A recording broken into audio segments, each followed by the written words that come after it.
주변에서 만나는 가장 차분하고 깊이 있는 사람들이 종종 홀로 인생을 걷고 있다는 사실을 눈치챈 적 있으신가요?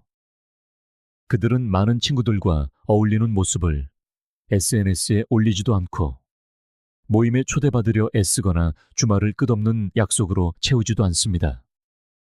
하지만 어딘가 모르게 그들에게는 사람을 끄는 힘이 있습니다. 조용한 자신감, 그리고 누구도 함부로 침범할 수 없을 것 같은 평온함이 느껴지죠. SNS 계정과 친구 목록이 성공의 상징이 되어버린 오늘날, 외로움은 실패처럼 보일 수 있습니다. 우리는 웃는 얼굴로 가득 찬 피드를 넘기며 생각합니다. 내가 뭔가를 놓치고 있는 건 아닐까 하고 말이죠. 하지만 만약 우리가 모든 것을 잘못 보고 있었다면 어떨까요? 혼자라는 것이 사랑받지 못한다는 의미가 아니라 자기 자신과 온전히 하나가 되었다는 뜻이라면 어떨까요? 이 이야기는 동정이나 판단을 위한 것이 아닙니다. 이해를 위한 것입니다. 친구가 없거나 아주 소수만 있는 사람들은 종종 5가지 비범한 성격적 특성을 공유하기 때문입니다. 세상 대부분이 간과하지만 보기 드문 강인함과 깊은 인격을 드러내는 자질들이죠. 그리고 당신 자신에게서 이러한 특성들을 발견하기 시작할 때 당신은 고독을 전혀 다른 시각으로 보게 될지도 모릅니다. 이제부터 그 5가지 놀라운 자질을 탐색해 보겠습니다. 모든 진정한 독립적 영혼의 심장에 자리한 첫 번째 특성부터 시작하죠. 친구가 많지 않은 사람들을 정의하는 첫 번째 특성은 바로 진정성입니다. 그들은 무리에 섞이기 위해 자신을 바꾸거나 그저 소속되기 위해 모두가 좋아하는 것을 좋아하는 척하지 않습니다. 인기를 잃는 한이 있더라도 자신의 가치관에 따라 살아갑니다. 저는 언젠가 버몬트의 작은 카페에서 리처드라는 이름의 노신사를 만난 적이 있습니다. 그는 70대였고 몇 년 전 아내를 잃은 후 혼자 살고 있었습니다. 외롭지 않으시냐는 제 질문에 그는 미소를 지으며 말했습니다. 가끔 좋은 대화가 그립긴 하지만 척하는 것은 그립지 않다고요. 그 대답은 제 마음에 오래도록 남았습니다. 리처드는 인생의 대부분을 가족 행사나 직장 파티, 진심으로 마음이 통하지 않는 사람들에게 예라고 말해야 한다는 압박감을 느끼며 살아왔다고 설명했습니다. 하지만 나이가 들수록 진실되게 사는 것이 남에게 호감을 사는 것보다 훨씬 더 가치 있다는 것을 깨달았다고 합니다. 젊을 때는 무리에 섞이는 것이 안전하다고 생각하지만 나이가 들면 정직함이 평화를 준다는 것을 알게 되죠. 그것이 바로 진정성의 본질입니다. 자기 자신과의 평화. 오늘날 대부분의 사람들은 사회적 압박 아래 끊임없이 자신을 구부립니다. 누구와 함께 있느냐에 따라 다른 가면을 쓰며 비난받을까 두려워하죠. 하지만 친구가 거의 없는 사람들은 다른 길을 선택했습니다. 그들은 거짓된 인정으로 세워진 군중과 함께 걷기보다 진실 속에서 홀로 걷는 것을 택합니다. 진정성을 지키는 데는 용기가 필요합니다. 모든 사람의 말에 동의하는 것은 쉽습니다. 재미없는 농담에 웃고 무언가 잘못되었다고 느낄 때 침묵하고 그저 평화를 유지하기 위해 고개를 끄덕이는 것은 쉽죠. 하지만 진정성을 소중히 여기는 사람들은 그렇게 할 수 없습니다. 그들은 사람을 잃을지는 몰라도 자존감은 얻습니다. 그들이 입는 옷, 말하는 방식, 살아가는 방식의 작은 디테일에서 그것을 볼 수 있습니다. 그들의 집은 유행이 아닌 자신의 취향을 반영합니다. 그들의 대화는 정직하고 때로는 직설적이지만 결코 공허하지 않습니다. 애정을 얻기 위해 아첨하지도 깊은 인상을 주기 위해 과장하지도 않죠. 어떤 면에서 진정성은 삶을 걸러내는 필터와 같습니다. 정직함을 감당할 수 있는 사람이 많지 않기 때문에 자연스럽게 주변 사람의 수를 줄여줍니다. 당신이 더 이상 척하지 않기 시작하면 누군가는 떠나갈 것입니다. 하지만 그것은 상실이 아니라 명료함입니다. 생각해보면 역사상 가장 위대한 인물들 중 일부는 그러했습니다. 사교 활동보다 조용한 연구를 선호했던 알버트 아인슈타인이나 사회에 참여하기보다 외부에서 관찰하며 대부분의 시간을 보냈던 제인 오스틴을 떠올려 보십시오. 그들은 관심을 갈망하지 않았습니다. 그저 진실하다고 느끼는 것을 따랐을 뿐입니다. 그러니 혹시 현대 사회의 소음 속에 자신이 맞지 않는다고 느낀다면 이것을 기억하십시오. 진정성은 당신을 고립시키는 것이 아니라 보호하는 것입니다. 그것은 당신이 다른 사람의 각본이 아닌 당신 자신의 삶을 살고 있다는 것을 알기에 밤에 평화롭게 잠들 수 있게 해줍니다. 그리고 이 진정성으로부터 고독을 견딜 만한 것을 넘어 아름답게 만드는 또 다른 자질이 나옵니다. 두 번째 특성은 독립성입니다. 타인의 인정에 중독된 세상에서 독립성은 거의 반항과도 같은 것이 되었습니다. 주위를 둘러보십시오. 사람들은 산책조차 SNS에 올리지 않고는 못 견딥니다.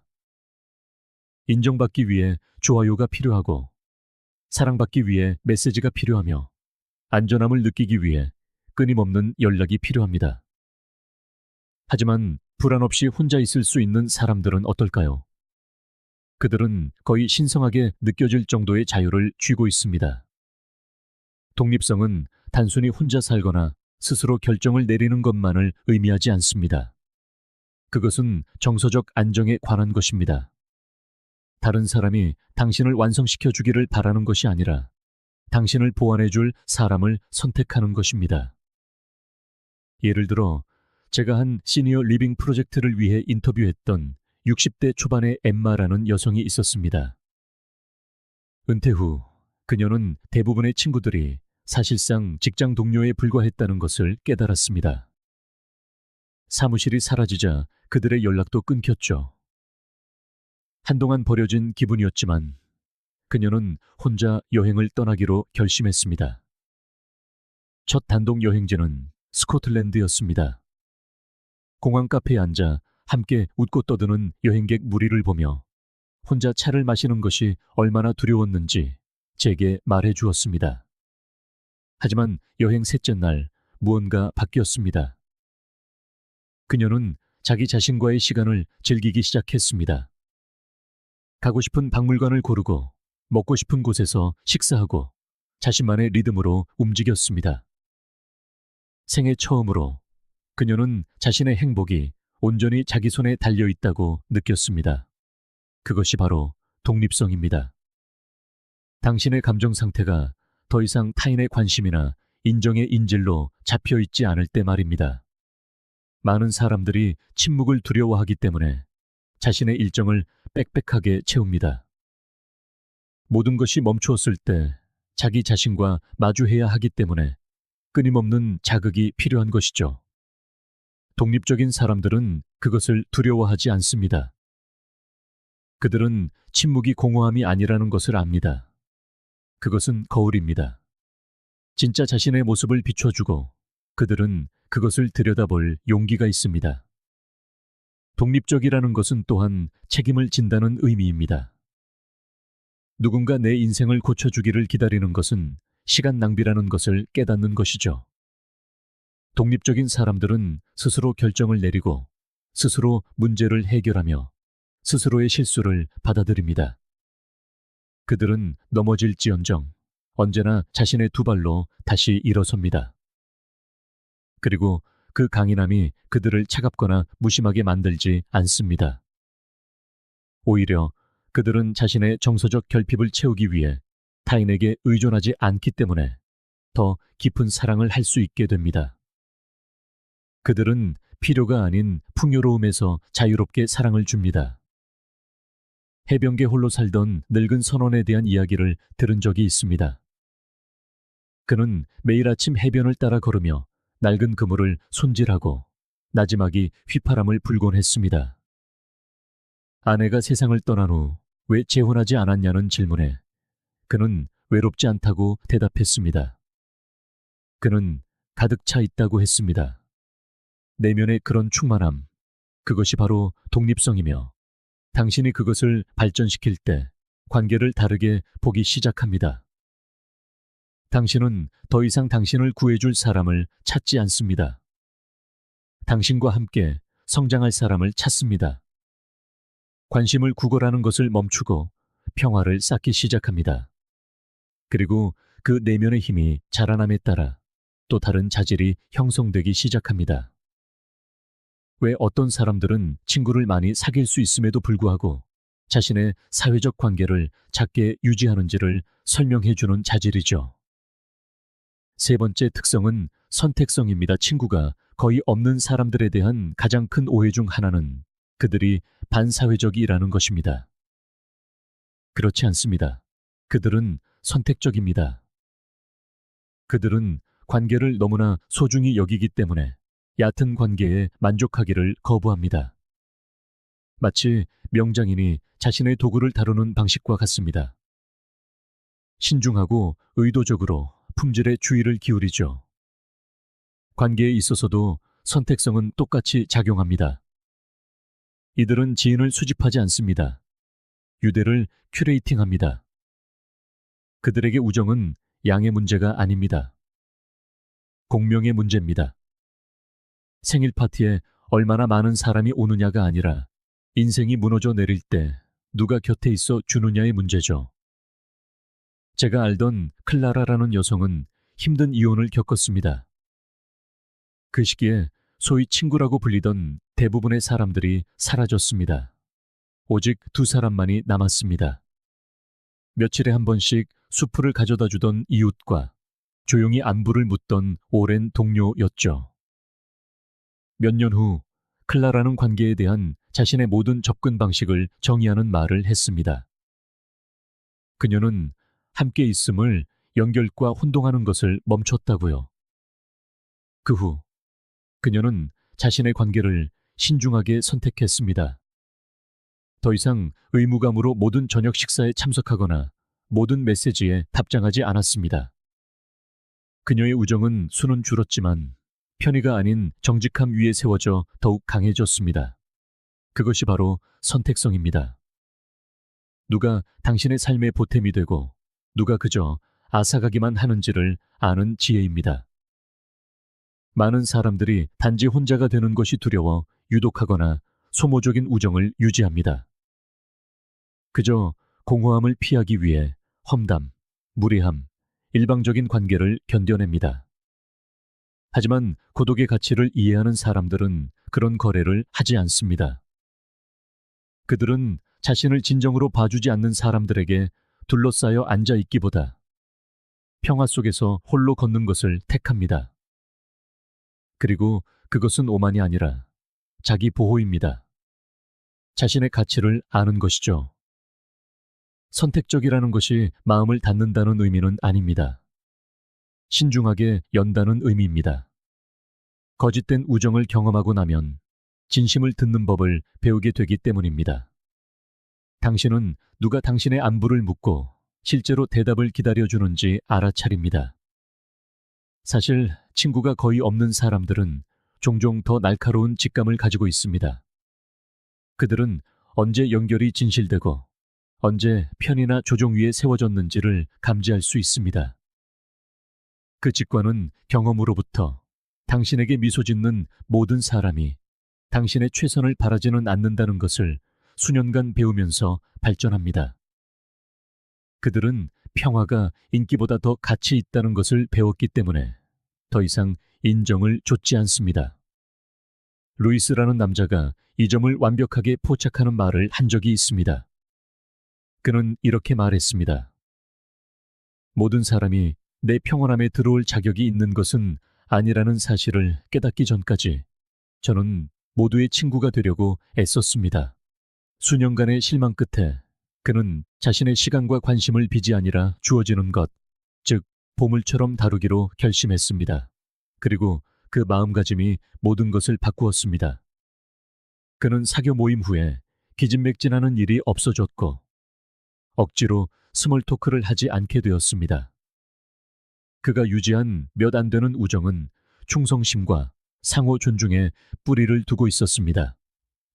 루이스와 같은 사람들은 세상을 차단하는 것이 아니라 단지 걸러낼 뿐입니다.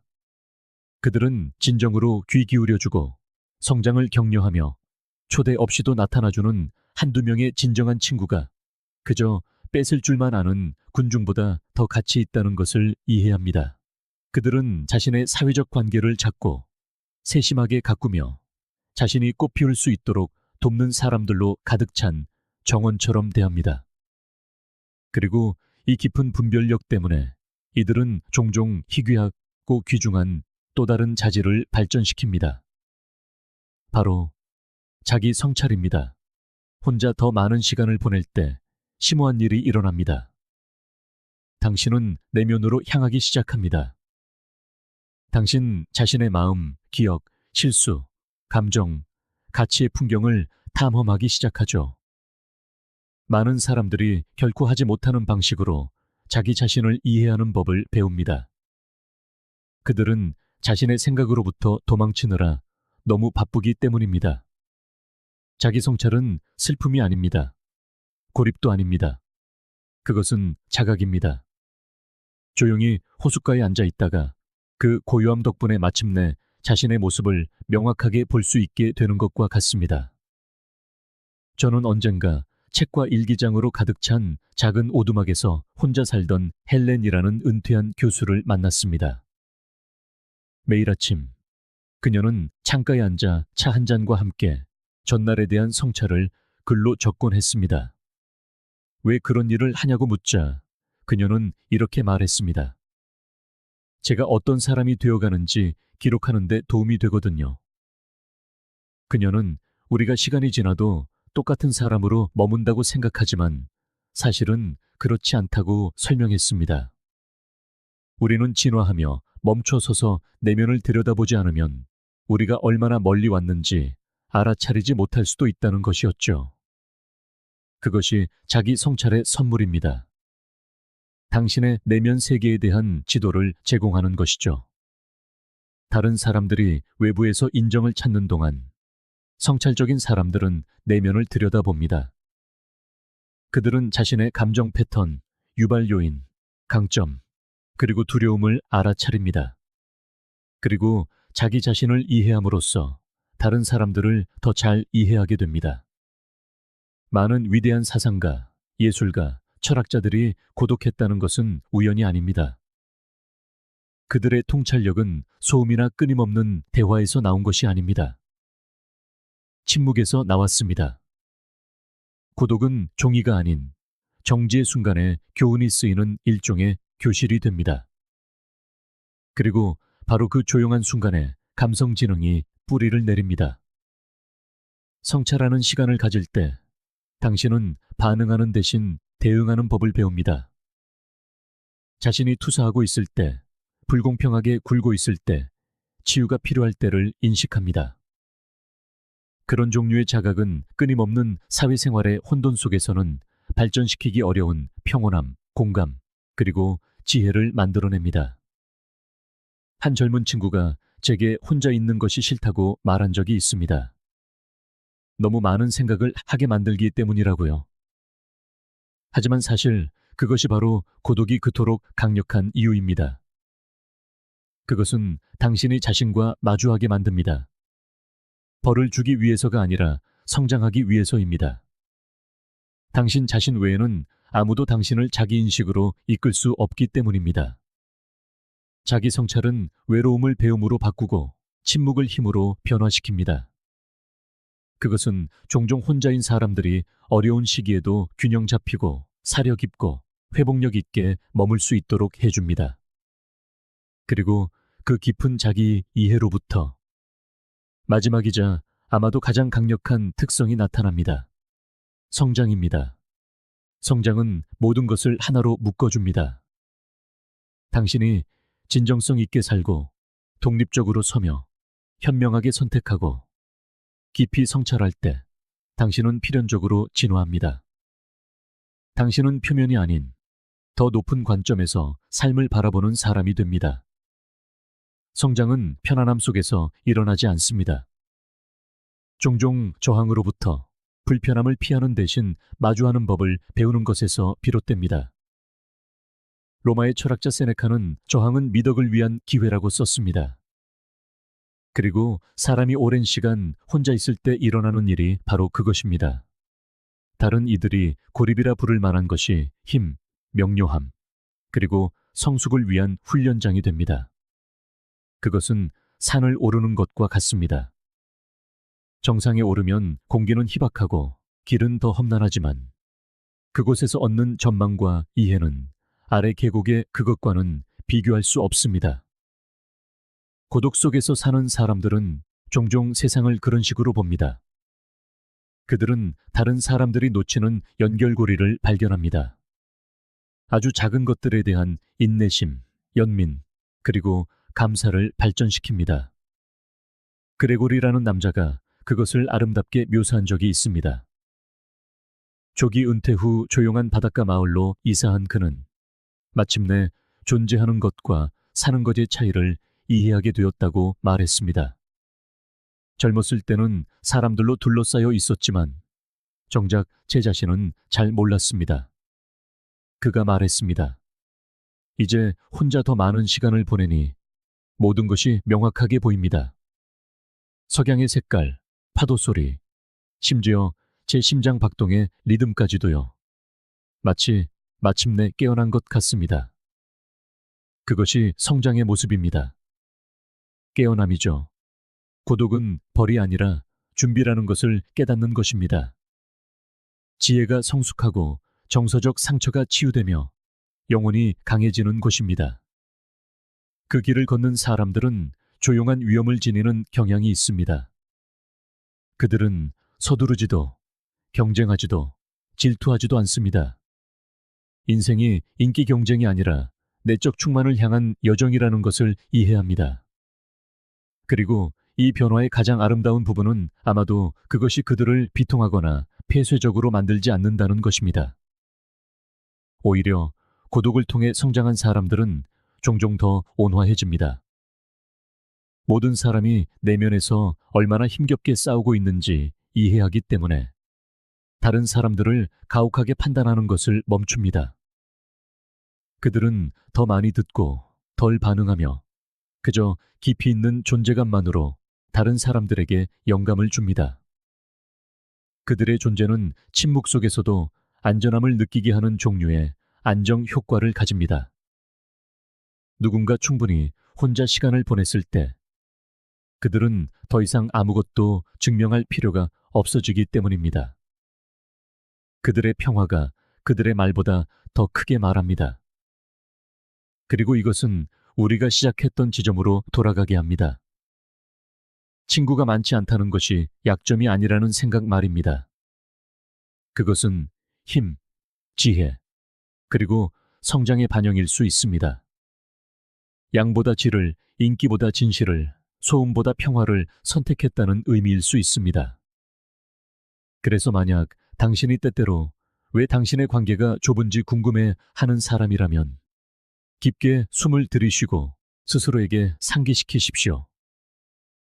어쩌면 그것은 당신이 관계 맺기에 실패했기 때문이 아니라 더 의미 있게 관계 맺는 법을 배웠기 때문일지도 모른다고요.